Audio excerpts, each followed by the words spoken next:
Happy Friday, everybody. Happy Friday. Hello. Hello. Morning. Hello, hello. So while we're waiting for everybody to get on, I don't know, Renee, you want to just share with us a unscripted update on what's happening in finance and Yes, mortgages? yes, hang on one second. I'm trying to help Tiffany get on. No She's struggling worries. here with, I'm on now. I'm oh, on. there we I'm go. good. Okay.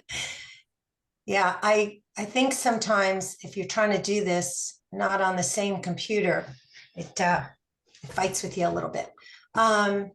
So good morning, everyone.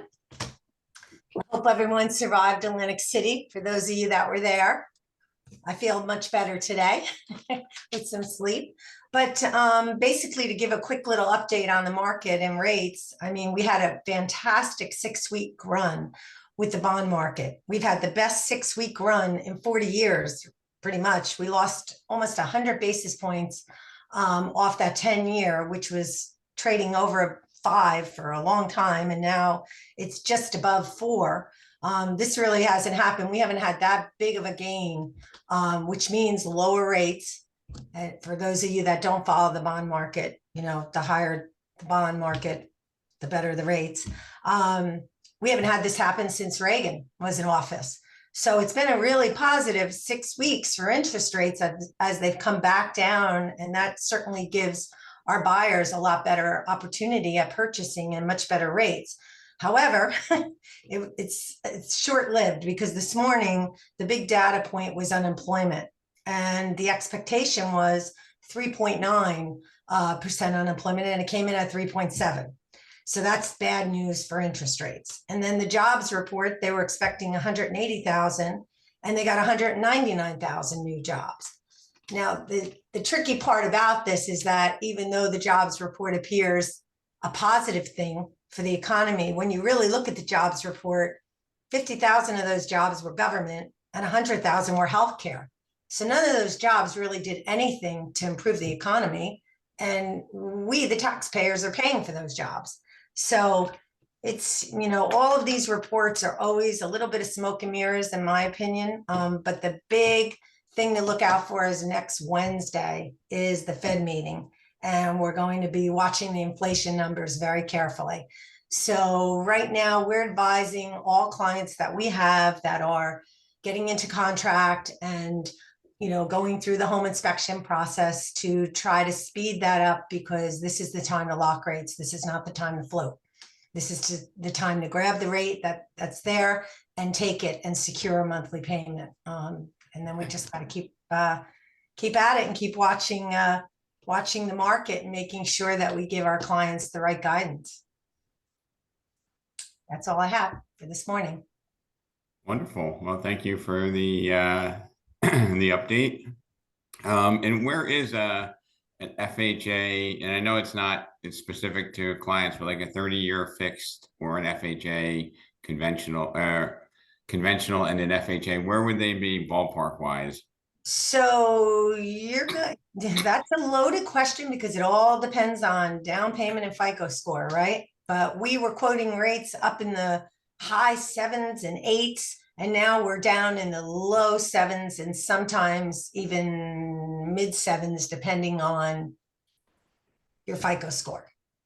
So we have so many products, and it's not as simple as it used to be. But we have also a lot of down payment assistance programs and different options for first-time buyers. So it really depends on your credit score and your down payment. But rates have slid down a good amount in the past 6 weeks. So hopefully we'll stay there for a while. And Rob, I was able to lock in someone at 7.125 yesterday, whereas the competitor was at 7.5. So there was Perfect. definitely that was a win for us. And, What kind of credit score? That was conventional 738 credit score. So what if somebody had like a 685? No, They probably obviously get a that. lot higher rate, but Yeah, so you know, Ron, years ago, we always charged points. Points were a normal thing. There was never a 0 point option. in the 80s, 90s, or even until we got into the late 90s and early 2000. And then the bond market had that crazy run, and all these investors came in, and there were 0 point loans offered to everyone. So all of us got used to no points, no points, no points. Points became like the ugly word. Now in this market, points are your friend. So in that scenario with Brian and the client you're referencing with the 6 and change credit score, we might still be able to give him 7 1/8 or 7 1/4 or 7 3/8, and he might have to pay a point or a half a point, which is becoming, more and more common. And what we do is we look at the differential. How long will they be in the house? How much money do they have? How quick will they recover the point or half a point? It doesn't make sense for them. And it also depends on the loan amount. If the loan amount's small, sometimes the payment is not so much. Yeah, you're on mute. So I can't hear you. He says, okay. I All got right. you. I follow Okay. you. Yeah. So, it's always something we balance very carefully in suggesting to pay points. Actually, I did lock a first-time home buyer that did qualify for the loan level price adjustment waiver. Credit score was 673, and I locked them in at 7 1/8. Yeah. So there you go. Is everyone familiar with that loan level price adjuster, Fannie Mae exception? Does anyone know what that is or has heard of it? And probably No. not. Yes? No? No, I'm sure everybody doesn't. So we want to just share that. So depending, if you're a first-time home buyer, so back in, I guess it was January this year. I don't know, Brian, will you remember? When did that change happen? January, February this year? Yeah, earlier this year. I don't remember. the Earlier exact this date. year. The news, it was all over the news. And of course they were spinning it because it is really not great for people with better credit scores. Years ago, if you had a great credit score and a good down payment, you got the best rate. And somewhere along the line, the Fed decided, and this Congress decided, let's try to help people who have bad credit scores and limited down payment. So all the credit scores and the down payments, there's a big grid basically, and we can share it with you. But as your credit score goes up or down and your down payment goes up or down, there's add-ons to the rate.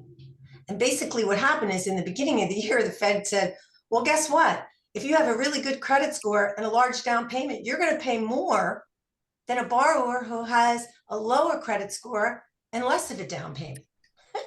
So we were all like, wait a minute, what the heck is going on here? How are we going to explain that to our clients? You've paid your bills on time, you've done the right thing, but you're going to pay more than the guy over here who's had no experience with credit and hardly any down payment. So in Joelle's scenario, it worked for her because you had a low down payment, you had a low credit score, low down payment. She got the exceptions to waive the loan level pricing adjustments, which is the LLPA.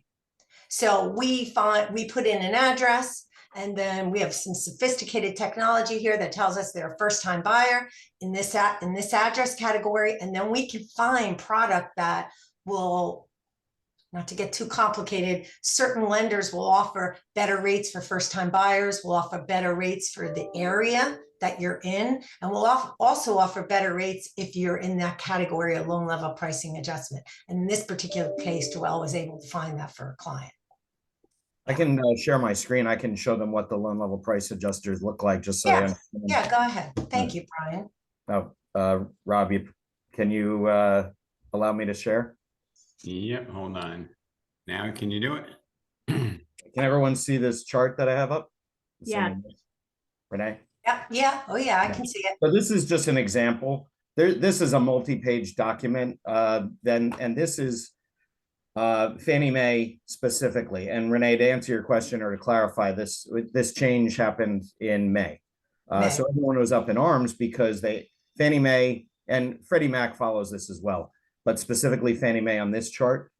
Fannie Mae had made it worse, made the pricing adjusters worse for people that had a 760 or higher. So they added another line item here, which is essentially hurting the borrowers with better credit and more of a down payment. So how you look at this chart, and I'll go from left to right here. So the left column here under credit score, if you can see my mouse, it goes anywhere from 639 or 640. So under 639, that's really the worst case scenario. And 780 is the best. And this is loan to value. So 30% loan to value, which is obviously 70% down, but let's start at the 20% down category, because this is where everyone 80% loan to value is rate adjusters depending on how much the credits, what the credit score is and the down payment. So 75 to 80, that's typically where people are accustomed to put 20% down. So starting with this, if you have a 780 or higher credit score and you're putting 20% down, Fannie Mae imposes a rate adjuster or a loan level price adjuster of 0.375. So that's the equivalent of paying 0.375 in points. Now, borrowers don't always have to pay points. This could come into play as far as how the rate adjusters are calculated and the final interest rate that the borrower will receive. So on any given particular day that the rate is locked in, there's a rate adjuster of 0.375 for this scenario. So if the borrower's credit score is between 760 and 779, that rate adjuster increases to 0.625 here. 740 to 759, it increases to 0.875, 1.25, 1.375. With a credit score of under 640, there's a rate adjuster of 2.75. So back in the day, before this came into play, the rate was the rate. It didn't matter if you have a low credit score, a high credit score, these rate adjusters didn't come into play. But this is very important. So as we navigate through the rate locks and the discussions with borrowers, these are things that are very, very important, because people, the consumer, and a lot of time the real estate agent, aren't aware of these kind of things. You can actually see these if you simply Google Fannie Mae loan level price adjusters. You're going to be able to bring up this chart so you can familiarize yourself with it. I'd be happy to go over it with anyone and explain. But where the sweet spot really is, if you go to a 780 credit score with 25% down, the rate adjuster decreased from 0.375 to 0. So this is a sweet spot. Also the sweet spot, putting 40% down and as low as a credit score of 640 has no rate adjusters here, if you can see where I highlighted. So these are key. So as we go through this, and this makes me think, okay, do we need both borrowers on the loan? If one borrower, husband or wife, someone has a 780 and someone has a 640, and we don't need the borrower's income from the 640, I may discuss possibly removing that borrower from the loan in order to allow a better interest rate for the buyer. Those are the creative things that we go over in the discussions that we have with borrowers, so we can guide them properly as far as, all right, what makes the most sense? Because the rate isn't necessarily the rate. There are smart ways to obtain a lower rate.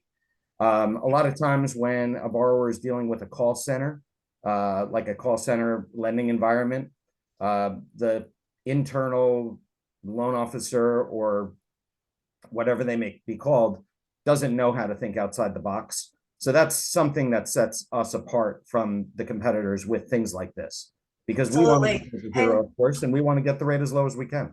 And Brian, and I just want to add, this is why when someone asks us what are rates, it's not that we're trying to avoid the answer.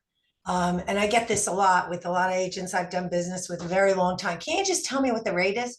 Well, it's complicated, as you can see. And I don't want to just throw a rate out because this range is huge. And sometimes, as Brian's showing you in this grid, the difference to get from 5% to 10% or 10% to 15%, or sometimes even 1,000 or 2,000, someone could be hovering between 86% to 85% or 80 to 79% is going to make a big difference in their rate. Or we look and pay off some debt and move things around.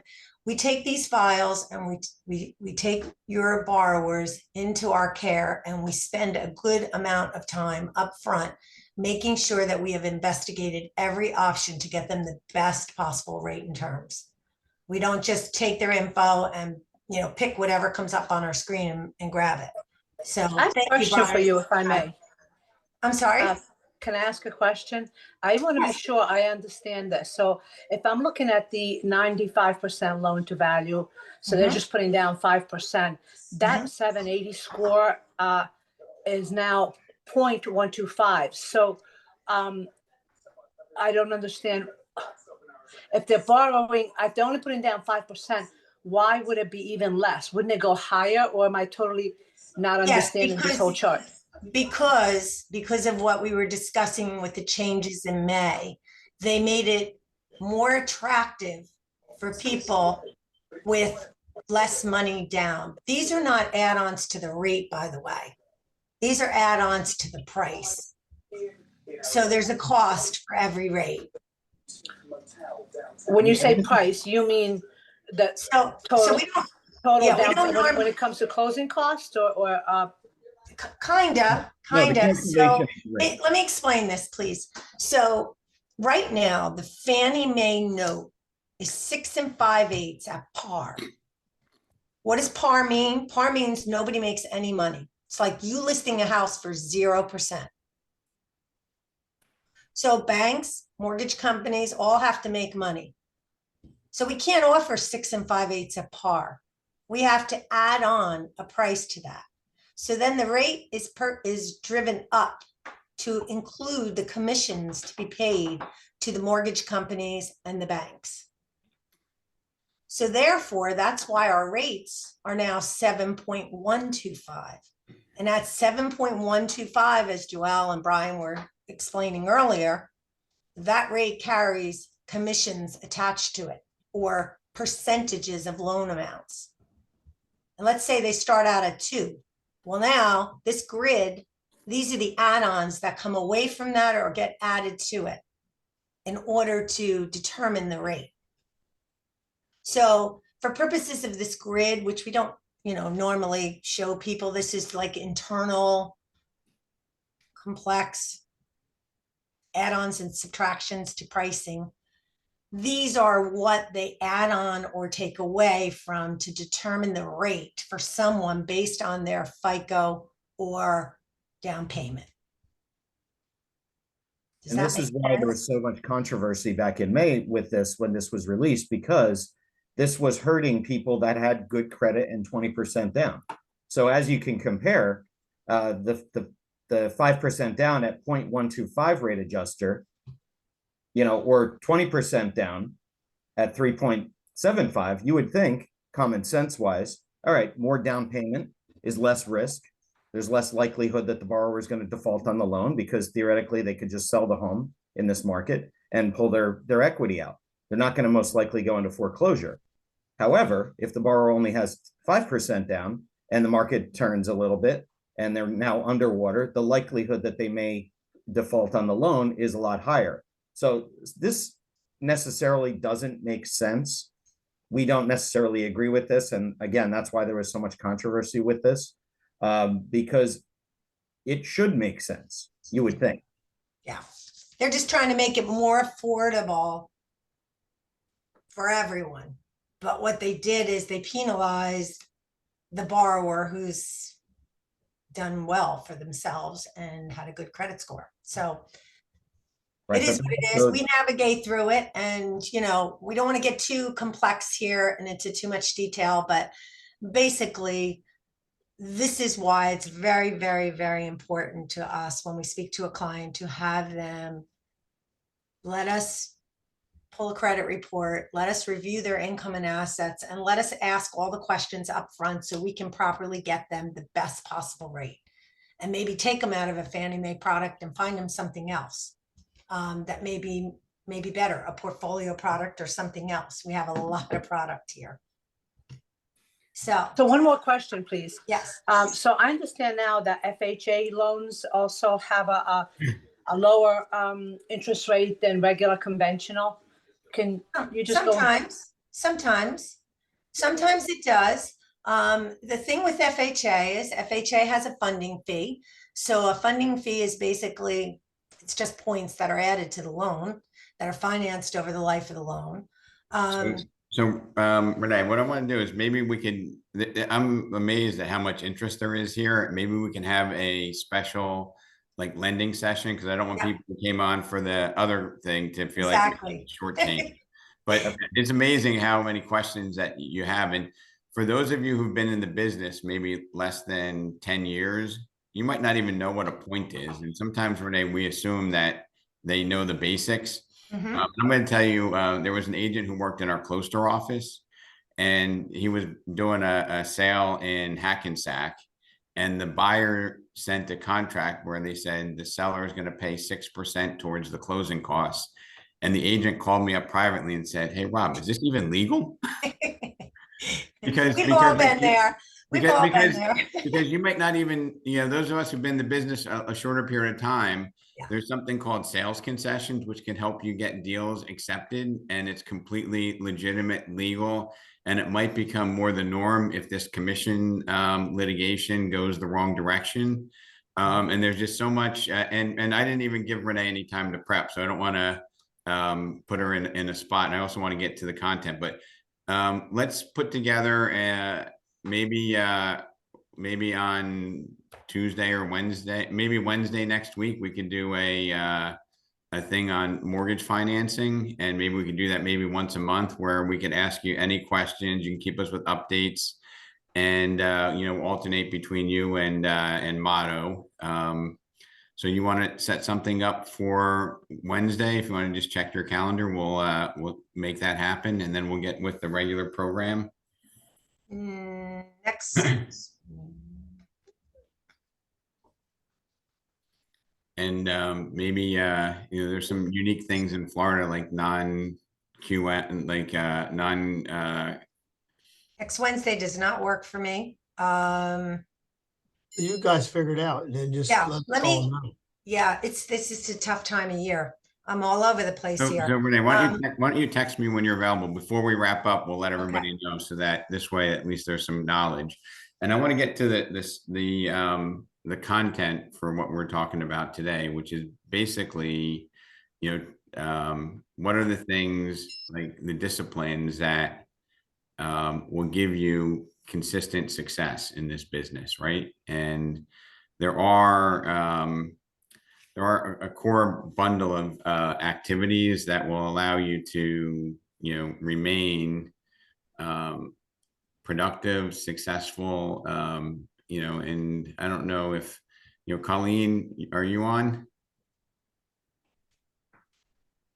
Some of our I'm leaders, here. I'm like, here. like, let me ask you, with markets like this, do you ever see agents panic? Oh, yeah. Right. And the reason why they panic is because they don't have certainty, right? And Exactly. and what would give you certainty is if if you're doing the right things, you don't worry about one transaction, and you know that everything's going to fall in place. Because Exactly. sometimes when you're worrying, I've seen people become basically paralyzed, and it doesn't help them with their business. Mr. Piccolo, you might see some of those people, and maybe they're even wearing our clothes at times. I do. And if you're doing the right things, you don't worry about a deal that falls through, because you know that 4 to 7% of our transactions are going to fall through for things that we have absolutely no control over. Like, we can't control if somebody loses a job during the process, right? But we're going to be at 4 to 7% instead of 20% fall through. So these are the 5 disciplines that I believe, if you basically practice them, you're not going to worry about, is there anything else I could have done? Am I doing the right activities? And the first one, and these are very, very generic, but creating opportunities, right? Lead generation. I know lead generation has a negative connotation to it, because if I say to you, Ron, lead generation, what does that mean to you? Going out, knocking on doors, making phone calls. And also maybe getting some bad leads, right?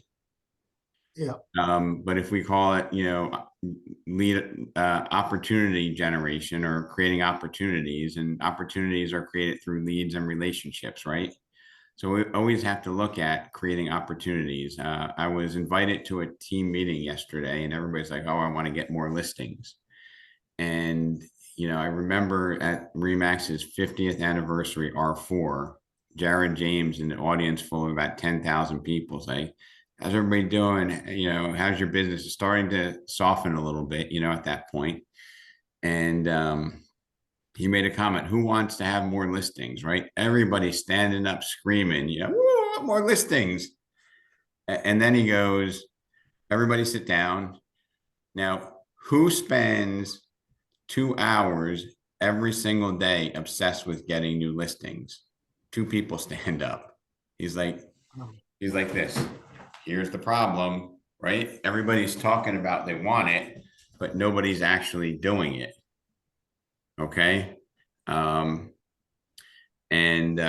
if you're doing opportunity generation, right, you're generating these opportunities, you will not worry about what happens in the short and long term. You do a business plan, you do the activities. At the end of the day, you can predict what your income is going to be. Okay.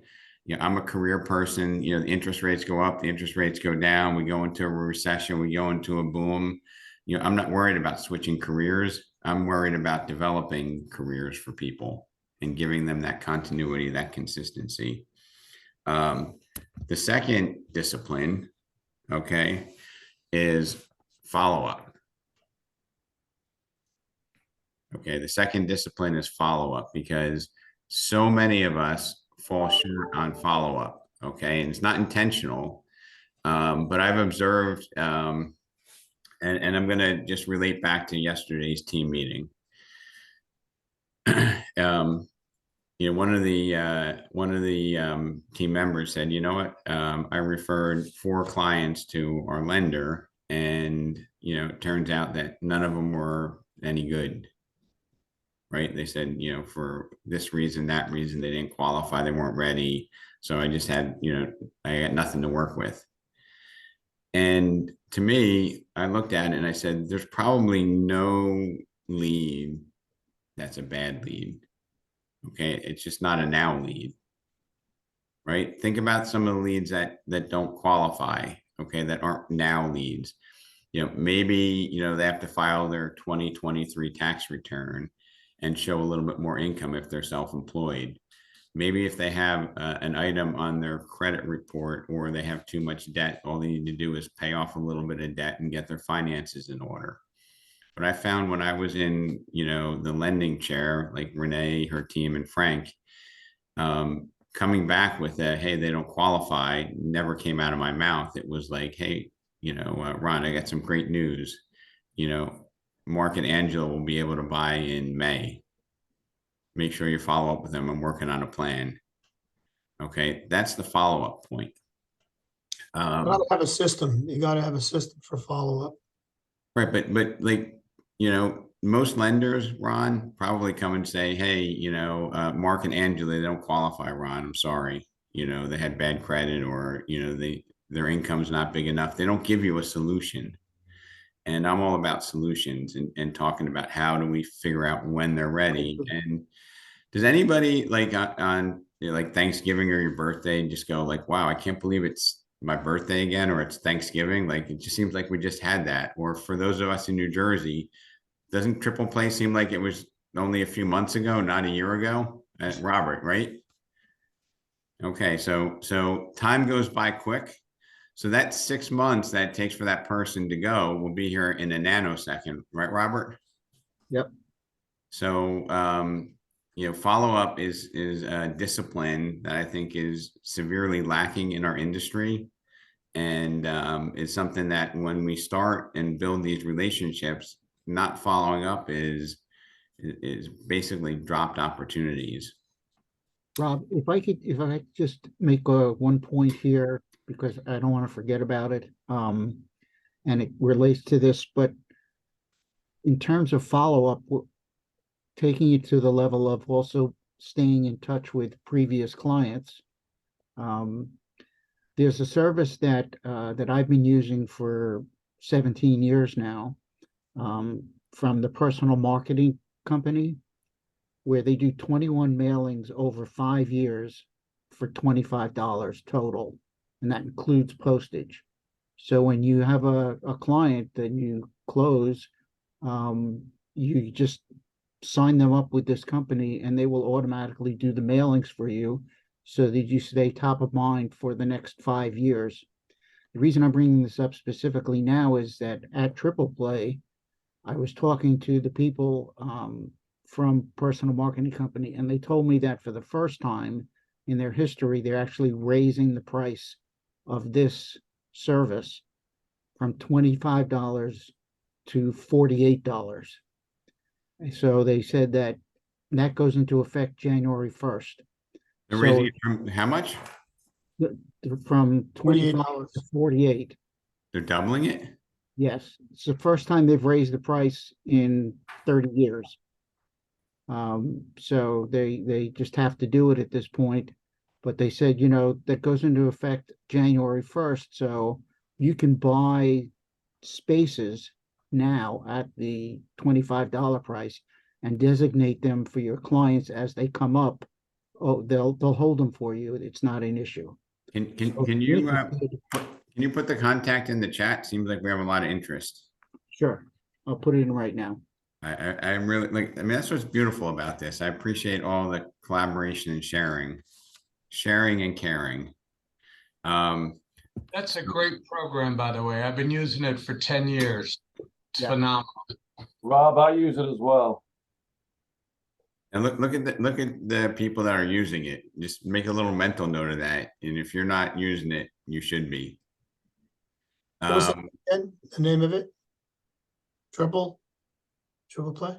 No. No. No. It's the Personal Marketing Company. I'll put in the name of this specific program too, because they offer all different types of things. And so they act like a CRM pretty much, right?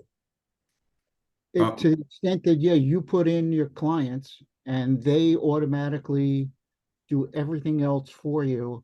And they even notify you when they've sent out a mailing. So that, you know, if your client calls you and say, hey, you know, I just got this great mailing from you, you know what they're talking about. And it's all personalized to you. That's the key, personalized. Correct. All right. So, Fantastic. The third discipline I'm going to talk about is mastering the appointment or the interaction. Okay. You know, if we can generate leads and we can follow up, but we can't have a compelling conversation, right? We can't have a amazing appointment. Okay, we're doing all the work, but we're not coming home with the spoils, right? And you know, these are, you know, communication skills. You know, I want to say the term presentation skills, but we don't present, we communicate. But it's information sharing, right? It's having that ability to address objections and have absolute certainty that you're going to be able to communicate the value proposition. Because I know, and ironically, and Robert, you know, the people who should be on these calls, a lot of them aren't here, right? right. That's the amazing part. Like the talent that's on this call is totally like so impressive. But the skill set that you have of not winging it, and maybe the mindset of when you have a appointment or you have an interaction with somebody where you don't have a little pit in your stomach worried about, oh my God, I never did a $4 million listing. You have certainty that you're going to deliver value, and you look forward to them having intelligent questions, right?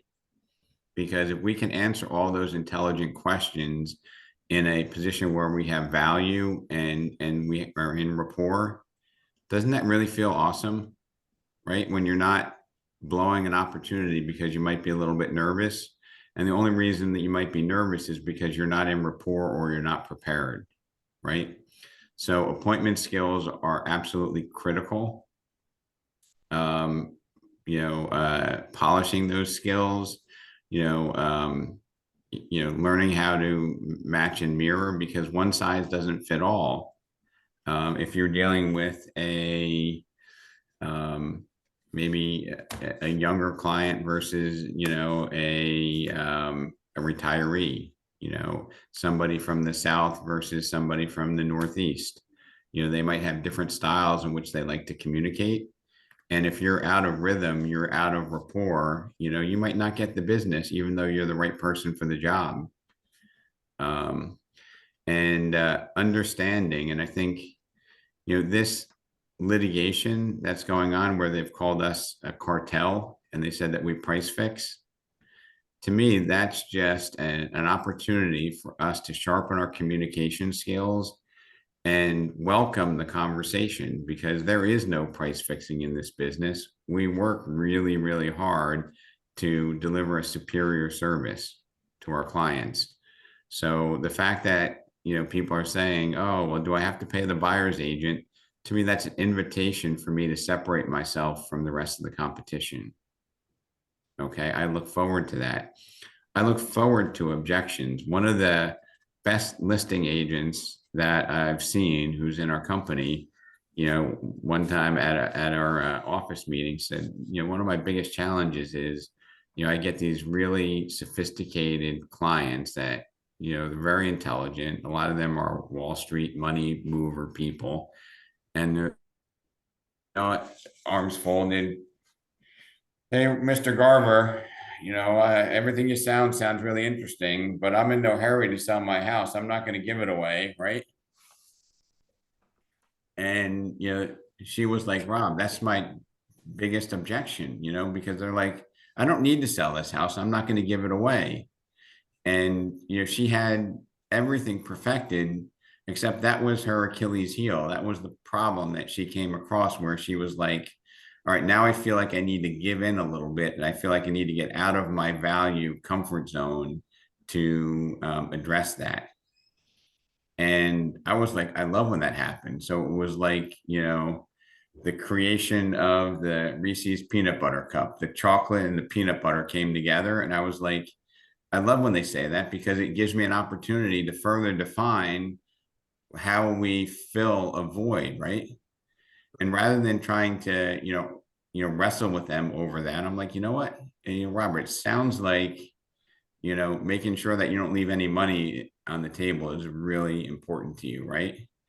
And, if we didn't want to leave any money on the table, how do you think we get the best price? And I'll engage the conversation. Do you think we'll get the best price if we have one offer, or, 3 to 5 offers? Right. And Robert, if we hold out for, the perfect buyer and there's no offers, we've been on the market for 6 weeks, how do you think that perfect buyer is going to approach making an offer? Gonna lowball you. Right. And let me ask you, just out of curiosity, is having some level of control of the process, is that important to you as a seller? Yes. Or do you want the buyer to call all the shots? No. So if you want to have control of the process, it's important that we test the market and we see where the market drives the value at. And in order to determine a market, we need to have multiple offers. So if we decided to work together, I want to make sure that we price it so that we get multiple offers. Are you okay with that? Yes. Fantastic. Like, so that's how you address the I'm in no hurry person, right? And sometimes even very experienced agents get intimidated with that type of seller, right? Hey Garber, I got millions of dollars in the bank. I don't need to sell this property, right? You're like, yeah, but would you like to leave money on the table, or would you rather have some control of the process? So we just change the narrative, and it gives us the ability to give them the service that we're hired to give, right? Mr. Pruitt, I'm sure you have some people that have some major perceptions about selling, and they're like flaunting their wealth down in Palm Beach, or not? Eric Pruitt? Maybe he's not maybe he's not somewhere where you can talk, but I know that, you have people with a lot of resources and, they're like, hey, I'm not going to give this away. And I love when that conversation happens. That's when I differentiate myself. Next is negotiation skills.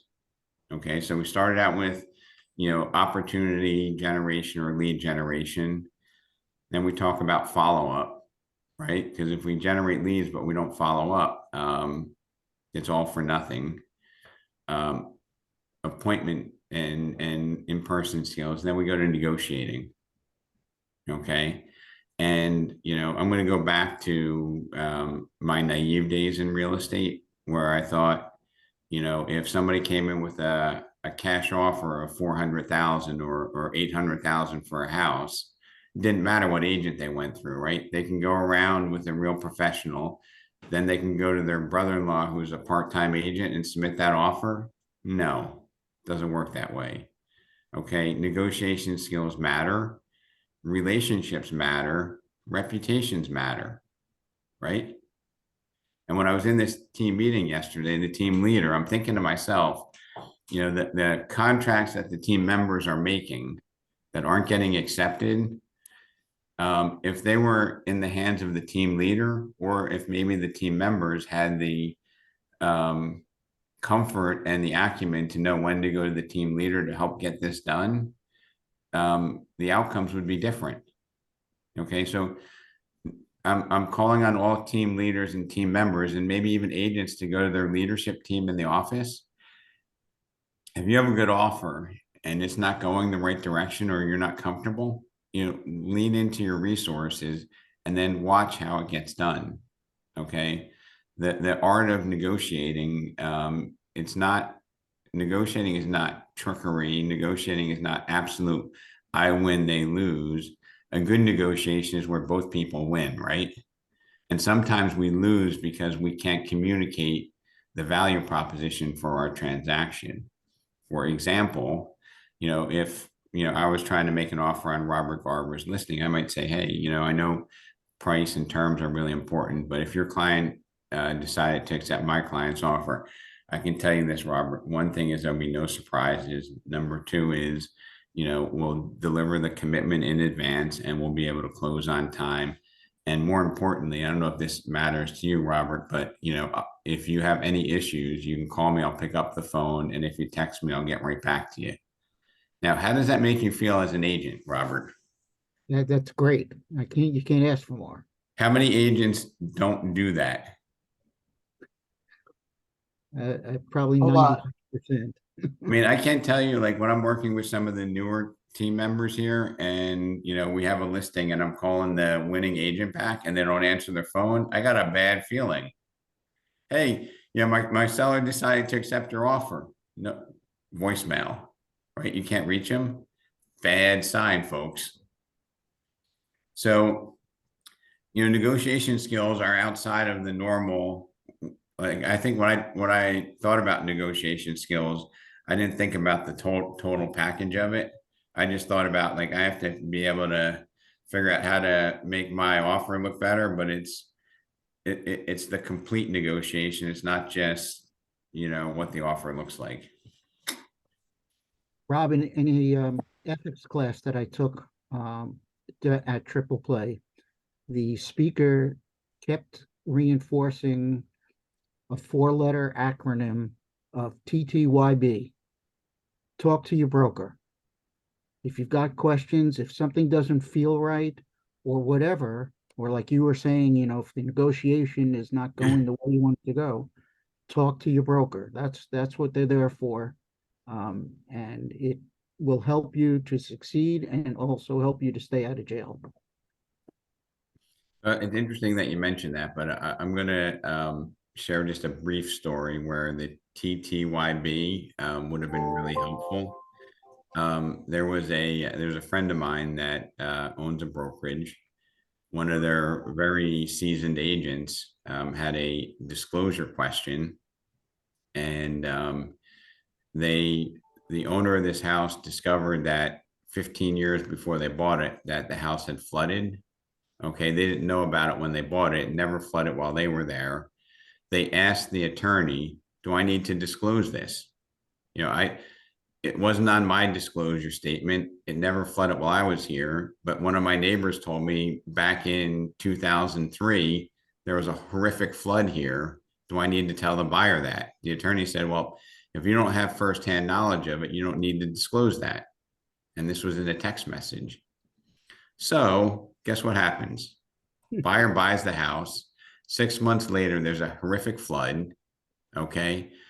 And whether the agent was right or wrong, okay, they sue the seller. And when they sue the seller, guess who they always include on there almost by default? Gonna guess, Robert? The realtor and the Right. brokerage, right? So fast forward, okay, during discovery, they request all the text messages. And during one of the text messages was the text message from the attorney to the agent saying that they didn't need to disclose it. Okay, because he didn't have firsthand knowledge, which was not accurate. So the lawyers got into that, and it was a massive, massive, massive problem.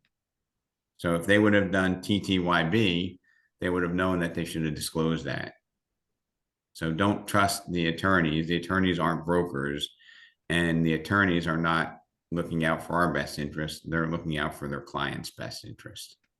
So TTYB, Robert, thank you. Hi, Rob. Yes. I just wanted to also say, I know many of us on this call, we might know this, but in presenting your offer, it's a complete package. But I get offers presented to me, please see attached, and nothing else.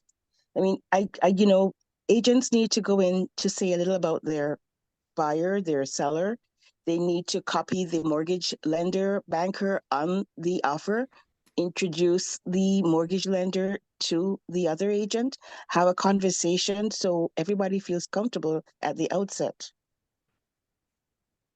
Yep. I mean, and Rebecca, as we're now going into the buyer agency world, right, where we're going to need to have a conversation whether we want to kind of get hitched and work together as buyer and fiduciary to that buyer.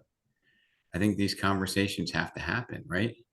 Yeah. How many? I'm just going to ask 3 people, and not all at once, but what percentage of offers, Rebecca, would you say are submitted professionally and done to your standard that you receive as a percentage?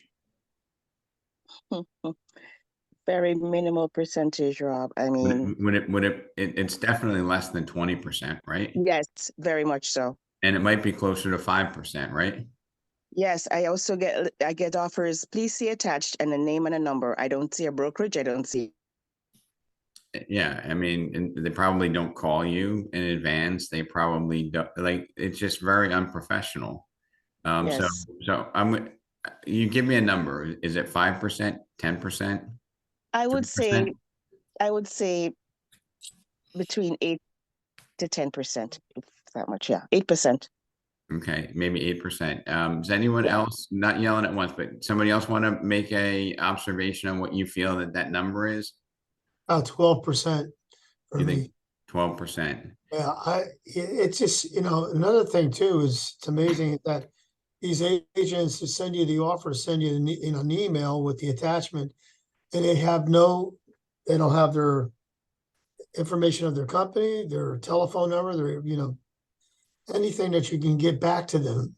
So, And it drives me crazy. so I mean, Ron, part of the process that I would appreciate, and when I cover for multiple offers, if somebody sends me an offer, they say, hey, this title company or escrow company in Florida, or the attorney is this, here's the lender, here's the pre-approval. When we get the offer accepted, we blocked out next Thursday at 10 to 2 o'clock to do the home inspection, right? And you put everything out in the email, like this is going to happen, right? That matters. It does. Once a contract is executed, the minute that happens, I send out an email to all parties concerned about the inspection date, commitment date, all the timelines that are important to the contract for all to see. and I follow up with the clients, So Rebecca, do you feel that the buyers even have any clue of what we're doing behind the scenes, like behind the curtain? When you first meet a buyer and you have your buyer presentation, you communicate with your buyer about the different things involved in the process. You have communicated that to them, so they're expecting certain things from you. And as the process goes along, they understand because they call to ask you questions because they feel comfortable asking questions and they know what's going on throughout the process.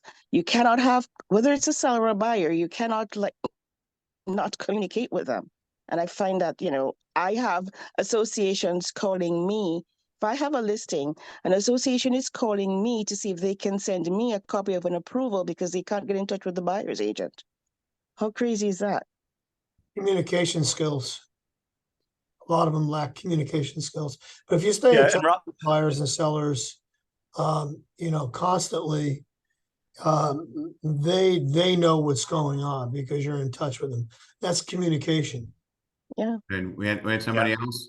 Yeah, and Rob, I was just going to say, but on the counter to that, I also don't want you sending me War and Peace in an email that's 3 pages long, because there's just, when you have a competitive offer, that just, after the first 2 lines, I'm done reading you, right? So I think there's a balance to it, and I'd much rather have a phone call with you, promoting it than a 3-page email.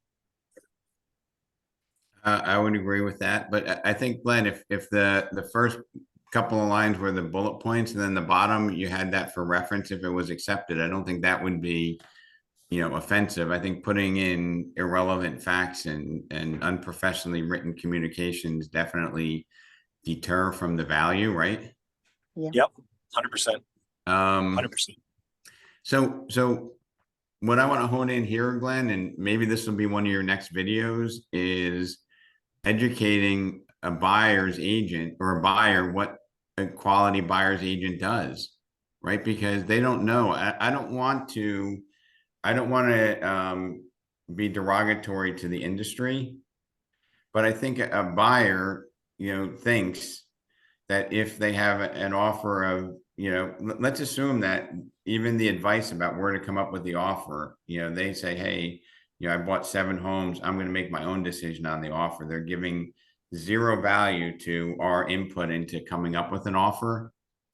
The way that it gets presented is probably, one of the most critical terms of the whole process. And a very well-educated buyer might overlook that because they're not in our industry. They don't walk in our shoes. They don't see what we see, right? Does that make sense? Yeah, it totally does. So, without casting a negative image on the industry, Glenn, I'd love to see like a video, explaining like what a good offer looks like what are the components to getting your client's offer the best shot it has to get accepted. Yep. Yeah. And Rob, I'll tell you that after going down Triple Play, which, I was, because of you, I went, thank you for that. I spent a lot of time just talking to people and talking to the experts about this buyer side compensation difference. And the one thing that became really evident to me is that it is probably the largest opportunity that this industry better opportunity. Yeah, I mean, while everybody is frozen, waiting for something to happen, there's an opportunity for us to differentiate ourselves and grow our businesses by serving the public. There's no question about it, Glenn. Yes. So, Rob, can I offer a different point here on this? Sure. So I understand what everybody's saying, and I agree with a lot of what's being said, but on the listing side of it, because I do a lot more listings than I do sales, is when I'm in a multiple offer situation on a listing of mine, instead of just generically sending out the email saying, sorry, it didn't work out, my client decided to take another offer, the people that get turned down, and you have to pick your spots, and if you have 20 offers, I don't expect anybody to call 20 people back, but a reasonable number. When you make the personal call, so I'm looking at Robert's picture, I would call Robert up and say, Robert, this is Bobby Golden. Listen, I appreciate you making an offer on my listing, but unfortunately it didn't work out. We had a better offer and the seller decided to move forward on that. When I make that call to Robert, Robert knows that him and I are rock solid and we have a good relationship. It will continue that way. And I look forward to working with Robert again, and he's going to look forward to working with me. It's when, and I'm just talking as a listing agent, when I see that email, if Robert were to send me an email saying, sorry, Bobby, it didn't work out, I'm not a fan of Robert's anymore because it's kind of, a cheesy way of handling it. Well, look, I appreciate you. Robert, I appreciate you sharing that. And I think, my aha moment from talking to this amazing group is, how do we communicate to the buying public, how we're different behind the curtain, right? Because I think the buying public feels I'm putting an offer in for, 750,000 with 150 down. If I go through my brother-in-law that, works part-time, or I go through a professional, the offer is the offer. If it doesn't get accepted, then the seller didn't like it. But it's not the case. It's truly not the case. And then my last discipline Hey, is Rob, I think that Jay wanted to say something. Jay. Well, it's just the conveyance of, as you point out, it's the conveyance and communicating with not only the buyers when you first meet them, your skills and your value in a real estate transaction, which comes down to my mindset. Do I know that I work diligently to be the best agent that these people are going to come across, right? And how do I convey that to them? And for them to realize that me writing an offer and presenting it, it increases the likelihood that it's going to be accepted on the buy side. And I know that the first time that I meet them, right? Because I've done it successfully so many times. I don't do a lot of recreational offer writing. Right. So Jay, how about partly because of these masterminds, right? Jay, how about this one here? And I want everybody, for staying to the end, you're going to get this nugget here, right? If you share with your buying clients and say, look, what do you think a listing agent, what do you think one of the first things they do when they get an offer? Is they look up the history of the listing agent to see if they have a history of successfully closing transactions. So if you really want to have the opportunity to get a better value, you want to make sure that you select your fiduciary carefully. Well, right. And so that's what the whole I've never buyer's agency agreement is okay. That just gives me an opportunity to convey my value in a much more organized way. I'm not going to be a dumb door opener. And Jay, I've never said those words to a buyer, and I feel like I've just had a breakthrough here because I don't think the buyers know that. I mean, the buyers they're not stupid by any stretch of the imagination. They're far from ignorant, but it's our job to communicate to them how our system works. And I think if you can communicate that, that's easily understood that, of course, if a listing agent has multiple offers, the quality of the agent presenting the offer is critical to that offer being accepted. So anyway, there's my aha moment from today. And the last thing. So to that, Rob, right? And again, this is just my process that I've learned over the years. Whenever I meet a buyer, they're signing a CIS form. Okay. Because as you've taught us, we want to practice close, right? So the transition from getting a signature on a CIS, right, which I'm supposed to do legally anyway by the state. That's what I'm legally supposed to do every time I meet someone and talk real estate, right? Moving that to, okay, now we got to get a buyer agency agreement.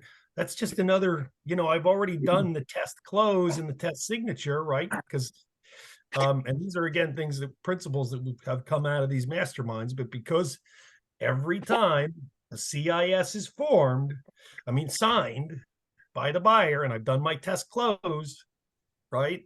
Going to a buyer exclusive agency agreement is not that far of a test for me. And it's what how do I say it? How many agents, the first time they meet someone, have to discuss fiduciary and honesty with their clients? Okay, what, 1%? I'm the 1% that does it, right? Which Yep. determines my success, because nobody does it. I sit there and I review it with them the first time I meet them, which is the only thing the state requires me to do, right? So why aren't agents doing it is what I don't get. Oh, I don't feel comfortable. Oh, I don't. So Jay, let me just get the last piece in, then we can kind of come back to that if you like. The last piece is investing in yourself, investing in, educating, growing your skills, right? And this could be improving your skills and mastering your mindset, right? Mastering your mind, because I'll tell you what, like, we all have good days, we all have bad days, right? When we're working, it's important to be able to separate, and it might even be, scientifically healthy for us to leave some of the baggage that's going on in our personal life, and let's focus on what are we doing for our business and serving our clients. Now, this team here, I'm guessing the average person here is working 40 to 50 hours a week. And we're putting the extra 10 hours in because we love what we do. Okay. But if we're spending 40 to 50 hours a week, I just want one, two, or three people to tell me, like, what percentage of that time should we be spending on improving our skill set? Like, should it be 2%, 20%, 10%? Throw out a number. 2 hours a day. 2 hours a day. That's 25%. I would say 25% easily. 25%. Any other numbers? So Rob, one of the things that I strongly believe in is constant education. Whether you're driving somewhere, listen to a book on tape.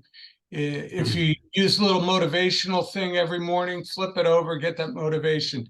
It's really, I don't think something that you can say, it should be 100% of the time. You should always be improving regardless of what you're doing. Even like you said a couple times, a rejection is an education.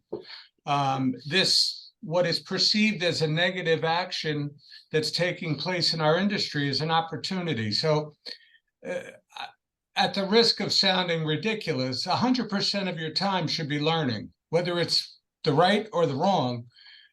We need to pay attention to what works and build on that and so forth. So that's my 30 seconds. So Rob, if it's, that's net time, no extra time, because you're driving anyway, right? You can consume the education while you're driving. So it really isn't even adding any time, and you're absorbing that education. Yeah. I think many of us love music. Some of us have other interests we like to listen to, but maybe, getting a BMW PhD or a Ford PhD when you're driving around is something that I think we might overlook. Okay. Yes. Good morning. I happen to like what Robert said there. Mr. Durso. It's 100% of the time, because this is pretty much, we wake up, we breathe, we go to sleep, and our clients are on our mind probably all the time. And I'm sure everyone on this call understands that, thinking about specific deals right now. So this morning I woke up, read the Wall Street Journal article that said, buying a house isn't happening. So they're spending money differently and saving 5% risk-free. So it would be the objection that I hear. I kind of educate my clients to this, and I think this was a good idea. And now, what do you think about the answer to that? And that came up this morning. So we're right on the current edge of what's going on out there. So, it's a question, but a comment.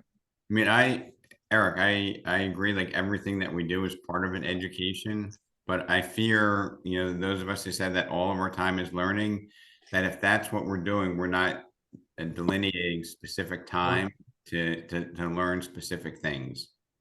Okay, so my gut was, I think I would be over the moon if we had 10 to 15% of our time on learning.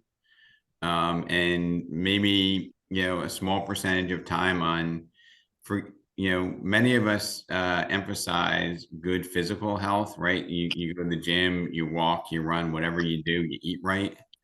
But I think we also need to have some like hour of power time where it's for our mental health, for either our life or our life and our business, right? Because if our own headspace isn't healthy, how can we deliver for our clients? Anybody have any? Glenn, I don't know if you were trying to chime in there or not. So I think, Rob, one of the things I was thinking was that you pointed out earlier, this power of contract is something that's so powerful, and you don't have to do it annihilating the other agent, but I think that it's very important to do it. Like you just gave the best tip that I've heard in 4 weeks, and that was you position yourself to say why you're doing something so well for them. And I use in my buyer's presentation a flow chart that says, here's the decision-making process for a listing agent and their client. And then I put me next to it. Like when you say first is price, second is terms, third is the lender, then fourth is the agent. And you say, I have 100 Zillow reviews right next to the agent. It shows value, right?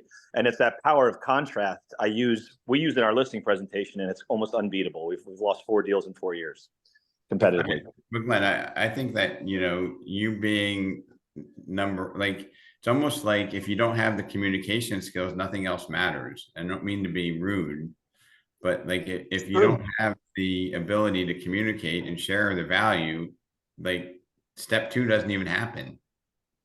And I think a lot of people don't know their value, right? They haven't written it down and said, here's what I really do. You don't appreciate it. You just consider it part of the business.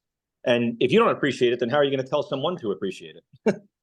So there was a question in there. What do you recommend for newer agents who have less than 20 deals under their belt?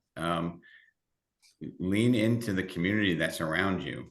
That's what I recommend. If you're not getting stuff accepted, you call your manager, your neighbor in the office, somebody you admire and respect. I'm surprised at how few calls I get saying I need help on this, trying to get this buyer a house. We've been looking for 3 months, and I'll be honest enough to say, hey, look, maybe they're just not in the right market, or maybe we need a different approach. But if we lost 3 houses, like if there's 30 offers, right, on a house, and I have a reasonable offer, I think I got a 50-50 shot. That's how I think. I don't think I'm like 1 out of 30. And I don't think I'm also being arrogant, because I'm going to do all the right steps, because it's so much easier to do it right than to do it 9 times. Okay. Mr. Durso, you had a question, you had a comment or a question? Yeah. So the other thing that I would caution everybody on this call to is when the shoe is on the other foot kind of thing. When you're the listing agent and you're, like to Bobby Golden's point earlier, you're presenting offers, you're working with other agents, you want to create an environment where you're approachable, you are in the transaction, and you treat the other agents with respect, even sometimes when they don't deserve it, because the shoe's going to be on the other foot. You will be on the other side of that transaction at some point. And I'll be honest, without being full of myself, I've had deals that were accepted because I was the selling agent, because they know that I'm going to do the right thing. To Chief Baker's point earlier, same thing. You got to realize there are certain things, even when they're unsaid, that people take into account. Like those 100 Zillow reviews, if you're working with me and I've had a deal with you before, I'm giving you more credit because I know my deal's going to close. So, when you're compelled to be a little bit short, think about that. And Rob, I would drive to Avenel to present an offer to you personally if it was that important to me. right? Amen, brother. And who's doing that? Very few people. All right. So look, we can think outside the box. There are different things we can do. And I'm not going to be obnoxious, overbearing. I'm going to look you in the eye, shake your hand, and say, look, really look forward to putting this together. I hope that this is acceptable, and I might even be able to get the, wink. Hey, my client, we have an offer for a little bit more. Let me talk to my client, see if we can figure out what we need to do. And if Robert goes, this guy, I really get a good vibe for it. Can I share with him what our other offer is? And if he can match it, we'll go with him, because I really feel he's gonna, treat you right and do everything he said he's gonna do. Right? Hey, Rob, yes. The last offer I got accepted on a townhouse here in Piscataway, the only reason they took our offer was because the agent wanted to work with me, right? Because he had tried to buy one of my listings and I didn't take his offer because I had a cash one. And he's like, well, we're going to take yours because I got to learn to work with you, Jay, because I do a lot of stuff here in Piscataway. And that's the only reason that our offer got accepted. So I'm gonna put one other piece in that if anybody else has any questions, I'll stay on for another 5-10 minutes. But one thing I would just say is, if you're newer in the business or you're uncertain, please, talk to somebody on your team in the office and walk through the process with a seasoned professional. Watch exactly what they do. When I started out in the lending business, my whole education was watching successful people in the office. And right now, our culture and our environment is, we are so accustomed to working from home that we lost that synergy of working together with people. You could be nobody on this call is the best at everything. We all have something that we can learn from others on this call. So I would just encourage you to, leverage the relationships that we have in the organization and the care and compassion that is here to move further and serve our clients better. Okay. So Rob, to that point, okay, most people have a fear of asking for help. And so getting over that fear of asking for help, when you have a talent pool like we have at Remax Select, right? That if you don't know something or you're unsure, instead of saying to yourself, well, I know what I'm doing, I don't want to ask for help, reach out, because somebody at some point has the experience to help you get through it and be more successful. And if it doesn't work the first time, keep asking for help, because you're eventually going to this is why I hold my classes twice a week, so that the agents can get ideas and just kind of get motivation, get better communication skills. I mean, it's all about skills. It's all about using your skills that you sometimes forget.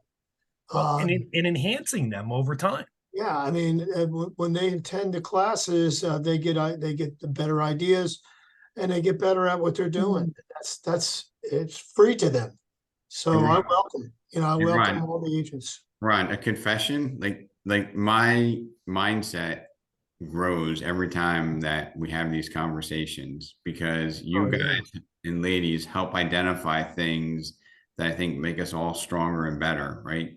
And our guiding principles are we're not going to do anything borderline unethical, but there's so much opportunity for us to shine and spend our time doing the right things, right? That people would select us overwhelmingly if they knew exactly what we did. So I'm waiting for Glenn's video on why they need to select a seasoned agent to represent them and what happens behind the curtain. Because I'm telling you, if I'm not certain, I know, but I didn't know everything, this conversation helped crystallize some of the things that will allow me to communicate better to a buyer, our fiduciary relationship, and how I'm going to help them than I even had before I created this topic. Rob, I got your title and I got your theme, Chief Baker. Yeah. The theme is the piece of the puzzle. Your realtor is a major piece of the puzzle. You know, if that piece is missing, I don't know how we put it together, but maybe each piece of the puzzle is an ingredient of the purchase. And the realtor is the most important piece of the puzzle. So Rob, I think, and maybe Glenn, you might even like this, but it's almost like a chain, right? And if the first link of the chain is broken, that's that communication with the agent, right? You don't get to the second link. Yep. So, I mean, I'm telling you, you know, I love you guys and ladies. You guys help me become better. I feel good about helping everybody, and you know, I just wish that we had more participation here because the contributions are amazing.